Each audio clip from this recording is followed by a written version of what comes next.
Nous regardons notre pays et nous sentons qu'un mal plus profond que la pauvreté nous ronge, la division.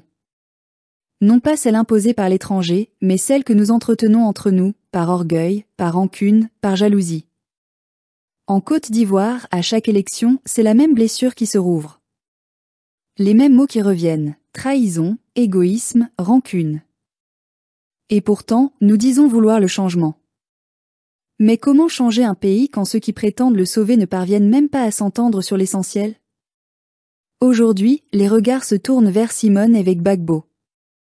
Certains la traitent de traîtresse, d'autres de courageuse. Mais au fond, la vérité, c'est qu'elle dérange. Elle dérange parce qu'elle ne se plie pas aux logiques d'appareil, parce qu'elle ne joue pas les figurantes dans une histoire qu'elle a contribué à écrire.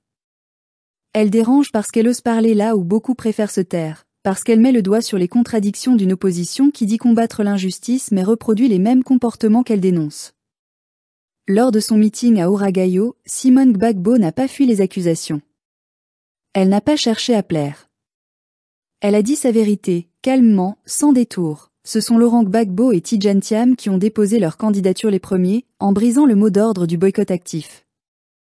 Elle, au contraire, n'a fait que suivre la voie logique de la responsabilité. Si l'on doit aller à l'élection, allons-y avec dignité, en regardant le peuple en face, sans hypocrisie, sans calcul. Et cette vérité, aussi simple soit-elle, dérange ceux qui vivent de la manipulation et du mythe. Nous le savons, l'histoire entre Laurent et Simone Gbagbo n'est pas seulement politique. C'est une histoire de lutte, de foi, de sacrifices partagés, de blessures profondes. Mais à un moment, il faut séparer l'émotion du discernement. Aujourd'hui, Simone Gbagbo ne parle pas en tant qu'épouse ou ex-épouse. Elle parle comme une femme libre, une militante qui a vu le pire et qui refuse de se taire face aux mensonges. Elle porte la voix de ceux qui ne veulent plus être prisonniers d'un passé instrumentalisé. Car, disons-le franchement, trop d'Ivoiriens se réclament de la mémoire de Gbagbo, mais oublient son message de vérité et de courage. Nous avons vécu les années de braise. Nous avons vu la guerre, les humiliations, les prisons.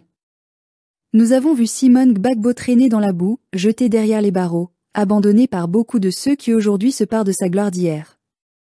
Et pourtant, elle n'a pas cédé à la rancune. Elle est revenue, debout, digne, elle parle encore de réconciliation, de responsabilité, de renaissance. Voilà ce que beaucoup ne supportent pas, cette capacité à transformer la douleur en force, à transformer la trahison en lucidité.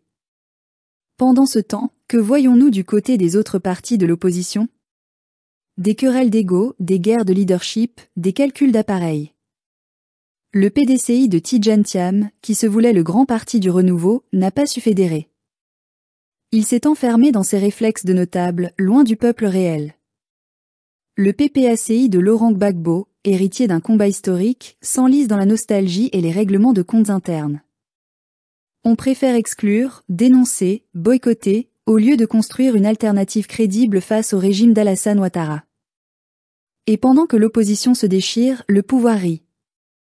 Il avance, sûr de sa division, sûr de sa victoire programmée. Mais au milieu de cette cacophonie, Simone Gbagbo avance autrement. Elle parle aux femmes, aux jeunes, aux paysans. Elle ne promet pas des miracles, elle parle d'éducation, de transformation locale, de souveraineté économique.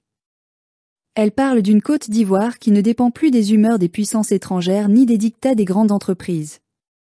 Elle appelle à redonner sens au travail, à la justice, à la foi dans nos propres forces. Et c'est peut-être cela, sa vraie force. Elle ne cherche pas à séduire les partis, mais à rallumer la conscience du peuple. Nous, citoyens, nous devons avoir le courage de regarder cette réalité en face. Ce n'est pas Alassane Ouattara seul qui affaiblit l'opposition. Ce sont aussi les opposants eux-mêmes, enfermés dans leurs certitudes, incapables de s'écouter. Le pays n'a pas besoin d'un autre chef charismatique, il a besoin d'une conscience collective. Et Simone Gbagbo, par sa parole, par son histoire, par sa résistance, incarne cette conscience. On peut ne pas être d'accord avec elle. On peut contester sa stratégie. Mais on ne peut pas nier sa sincérité. Là où beaucoup calculent, elle assume. Là où d'autres fuient le débat, elle parle avec le cœur. Dans un pays où la politique est devenue une scène de théâtre, elle rappelle que servir le peuple n'est pas un rôle, mais un devoir. Oui, nous entendons les rumeurs, les accusations, les insultes. Mais nous savons aussi que dans ce pays, on insulte toujours ceux qui refusent la soumission. On salit ceux qui ne rentrent pas dans le moule. L'histoire de la Côte d'Ivoire est pleine de ces figures qu'on a d'abord méprisées avant de les célébrer. Aujourd'hui, c'est Simone Gbagbo qu'on attaque. Demain, on comprendra que c'est elle qui portait la cohérence d'un combat que d'autres ont trahi par ambition. Nous ne disons pas qu'elle détient seule la vérité. Mais nous disons qu'elle ose la chercher. Et c'est déjà une rareté dans notre classe politique. Car si l'opposition veut espérer vaincre le régime d'Alassane Ouattara, elle doit commencer par vaincre ses propres démons, la jalousie, la division, le ressentiment. Elle doit apprendre à reconnaître les siens, même quand ils ne suivent pas la ligne du parti. Elle doit accepter que le leadership se mérite par le courage et la constance, pas par la flatterie ni l'héritage. Aujourd'hui, nous avons besoin d'une opposition qui écoute le peuple, pas d'une opposition qui se regarde.